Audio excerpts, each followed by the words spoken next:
Round of applause for Kiki Wilson.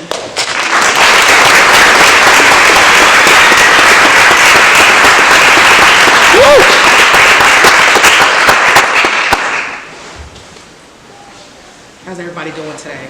Good. Is this mic on? There you go. Right. A wise man once said, they'll tell you that the arts and humanities aren't practical, and then read poetry at funerals and weddings, cry over films, and search for meaning in ancient philosophy. Surviving is one type of practicality. Knowing why we bother is another. It is 1939 when Billie Holiday bellows, "Strange fruit." President Roosevelt is the first to give a television broadcast speech. Germany invades Poland, sparking the start of the Second World War. And on American soil, Jim Crow is in full force, and lynching black bodies rages on. Strange fruit was a visual metaphor for black bodies hanging from trees, a snapshot of the present day. The song was originally written as a poem by Abel Maripol, a Jewish high school English teacher from the Bronx, under his pen name, Lewis Allen, after seeing a picture of a lynching that, quote, haunted him for days, end quote. To the masses, lynchings were but a tale. But in Billie Holiday's community, strange fruit was a testimony.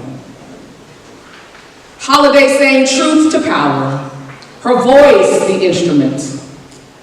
It was then we learned that sometimes sound waves send shock waves as a current to electrify a nation. The song was banned from being played and performed city to city, coast to coast. Holiday was coerced, attacked by federal government agencies, and eventually jailed. But the music lived on. In 1999, Time magazine would name Strange Fruit the best song of the century. Finally, a national recognition for a lived experience. Who would have thought that a recount of violent domestic terrorism would be revered as art? But isn't that what art is? An expression? Isn't that what art is for? Creating the currents that move the world forward? Capturing and encapsulating the times as seen and felt? Quote, southern trees bear a strange fruit. Blood on the leaves and blood at the root, end quote. Billie Holiday wasn't the only one. The infamous Frida Kahlo, born a painter in 1907, died an activist in 1954. Known for her evocative canvases, her art dared to explore femininity, sexuality, and heritage. Two of her most controversial pieces are My Dress Hangs There and Self-Portrait on the Borderline Between Mexico and the United States. Those two speak to the contrast of her rich cultural landscape she calls home and the oppressive American capitalistic structure she currently lives in at the height of the Great Depression. Frida's pioneering artistry is woven in the fabric of the world. Her work, self-portrait, and influence remain timeless symbols of the power of art. There are others. Friends, we have found ourselves in peril. It is now 2025. The current presidential administration has succumbed to oligarchic fascism. Israel, Palestine, and now Iran are at war. But we have electric cars. Not flying, but electric. History has taught us that those who can see, fight. Because only visionaries can imagine a new horizon, and only the strong can break chains. The human urge to be historic change makers, the duty to create a better future for our children, is hard on our hearts. Some say it's a sadistic strategy to push us to action in order to wear us from the outside in. Others say that this day would always come. It's the final culmination of karmic sins imploding on humanity. The people are reeling. When the world seems like it's ending by nightfall and every morning is a new fight, but we've been here before. Everyone has a part to play in democracy, justice, and peace, including the artist. Historians are the collectors of the past. Their work poses the question, with what information from yesterday, what will you do today? Smart ones know that the answer is often found in history itself. Historians know their work to be powerful, reminding us in real time of human nature as we navigate and react to current events, all while contributing our own storylines to the narrative arc that overlays the details. History is the ultimate test of mankind in examining what part we played in creating it. Those in power who can change the trajectory of how history unfolds will either accept or deny its tellings.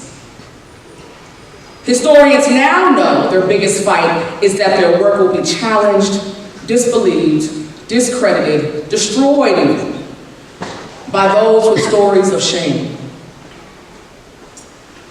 But the work of preservation continues nonetheless. History weighs on the hearts of those who believe in its reverence, because no one is exempt from contribution.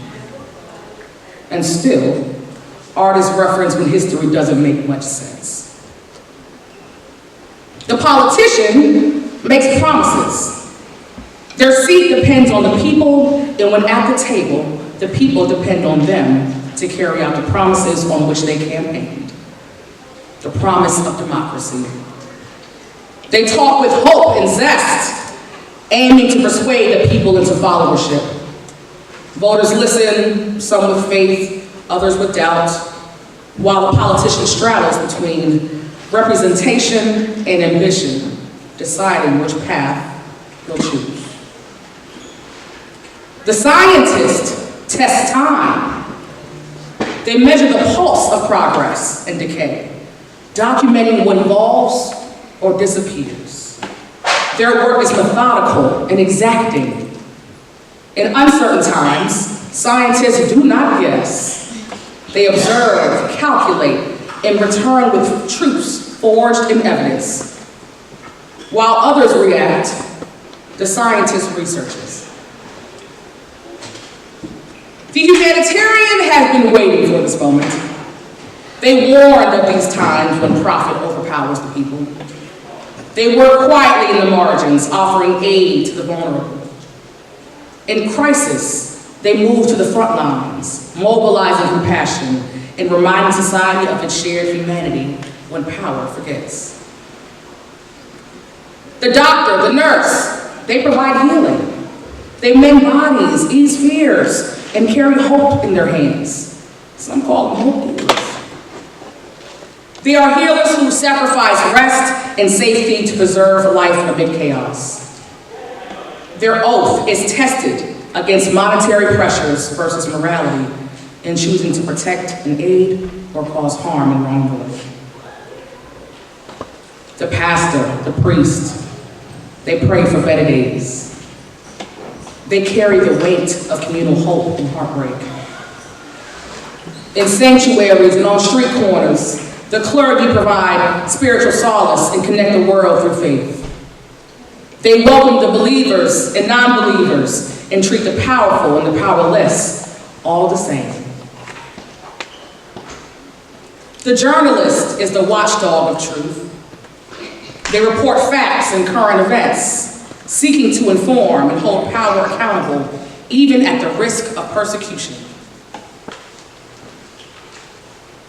The citizen makes the community a part of the building blocks that form the very foundation of society and hold the real power to spark change and unity. The citizen is the most important propellant to maintaining, restoring, and improving our democracy. But in times of trouble, what does the artist do? In times of despair and destruction, what does the artist do? When day is just as dark as night, what does the artist do when injustice is all around us? Democracy is at stake. What does the artist do when the people are tired and worn from battle? What does the artist do when life is unpredictable and unrelenting? What does the artist do? While everyone is running around asking, what do we do? The artist knows exactly what to do. It is inherent, it is bred. We have been called to the fight, not with weapons, but with our gifts. Our gifts are not random. They are responses to the times we were born into. Each one of us carries a skill, a vision, a sound, a way of seeing that no one else has. These gifts are tools for transformation. Whether it's the ability to speak truth, organize chaos, inspire emotion, or imagine new futures, they are sacred and necessary.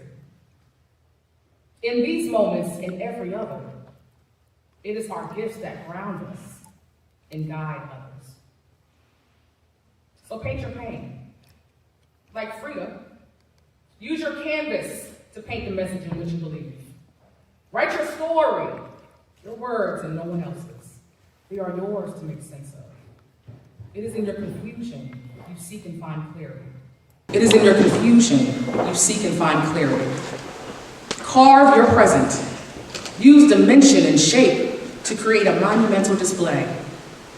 Rhyme your reason. The poet strings stanzas of imagery and feeling to communicate reality. Sing your blues. Like Billy, play your heart away.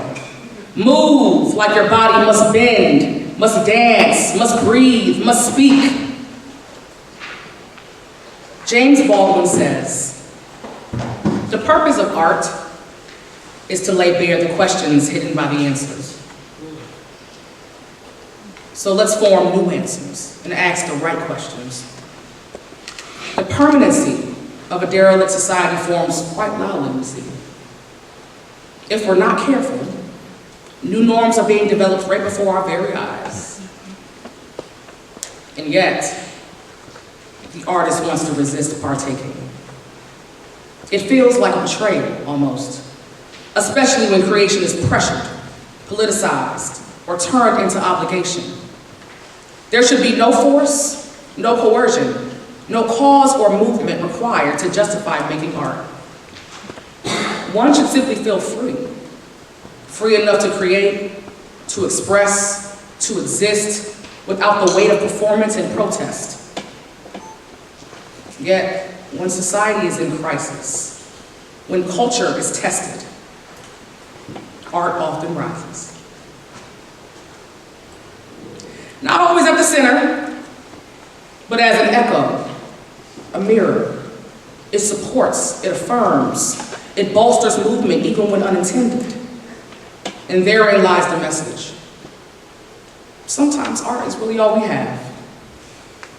So we return to it to make sense, to feel something, to find empathy, distraction, peace, love, connection, to realize we're not alone, that others have been here before. Creativity is your calling. And though we tire, we press forward with purpose. We know the artist goes often unfulfilled, hungry, starving, unvalued, hushed. While sent away in our caves of creation, we reflect. Our lives and the world we find ourselves in are our inspiration. Then we use it for good. Art is the medium through which we communicate. It is the universal language we all speak when dialogue just isn't enough. Art is the battle cry for the voiceless who must endure and leave no trace of their suffering. To be an artist is to be a witness. We bear witness to today and to our tomorrow. Who will tell the stories of our change makers and visionaries, the downtrodden and hopeless, the inspired and hopeful, the believers and non-believers, the heroes and the heartless? Only art can do that. Some of y'all are looking at me a little crazy, defeated, annoyed, yeah. Kiki, how could we possibly do anything? How? Tell the truth. Create your truth. Your stories of survival, not just in pain, but in joy. Show how you made it over, how you smiled as prey in the face of the predator. Safeguard those truths. Protect the work. Keep your creations from those who are committed to misunderstanding it, changing it, or silencing the craft in fear of the artist's perspective. We see what 2025 is made of. Dismantling of infrastructures and landscapes only an artist can envision and build. While the artist picks up scraps from what's left of inflation and legislation to design their creation, a canvas, costume, a record, a stage set. Putting your message in your work is essential. The writer, like me, is thinking of what words will be good enough to educate, inspire, spread joy in times of pain. The arts may challenge us in the moment, but are celebrated for their impact in retrospect. Poet Yuli Kay says that she, quote, already knows the ending. Good wins, peace prevails, the dragon is slayed and the sword is raised. But first, we must go through the part of the story where the plot has not yet twisted. The battle is not yet won. The storm is raging, the tower is locked, end quote. History shows us this. Art has always been the unsuspecting qualifier, the unifier, that cannot be stopped. The arts are rigged not because of its power or profit, it's because art has the ability to survive without dependence or politics. It is untethered and incorruptible. The arts are activism. The arts are history, often telling the other side. We trust in art when other mediums fail us. Like Holiday and Callow, the art stirs something unspoken in their time, only to be honored long after. The integrity of the artist is paramount to the continuity of checks and balances. It keeps the world upright, holds the world accountable, provides a reflection to the world's worst deeds, and is history to remind us of what we've done. We are the village. Artists do not need permission and rarely work from perfection. The artist has no duty but to oneself, but our works can change the world. If nothing else, create like your life depends on it, because it does. And when it's over, the world will look at your work as it is, truth. We are the storytellers, and we already know the ending. When Billie Holiday sang Strange Fruit, it rang throughout the corridors of suburbia to the alleyways of the slums, through generations for years and years, all the way to today. Art never dies. It lives on through its creators and consumers. Create one thing to leave as your legacy that will tell the future that you were here. And while lies and confusion run amok, your art will tell its own story. It is the message that imprints our hearts because we know that through creation comes liberation. I ask that you share that with the world. Your art may not free you. It may free someone else. It may not free someone else today, but it may free someone else tomorrow. Whether it frees you, me, us, them, your art is worth creating. What will it matter? Why do we bother? You are adding to the voices they are trying to drown out. So when those who succeed us go back and look to see what happened, there will be history that has been manipulated, books that have been banned, humans forcibly removed from their homes, and then there will be your art. Thank you. Thank you, MCA, and I hope that you enjoy the Art Summit.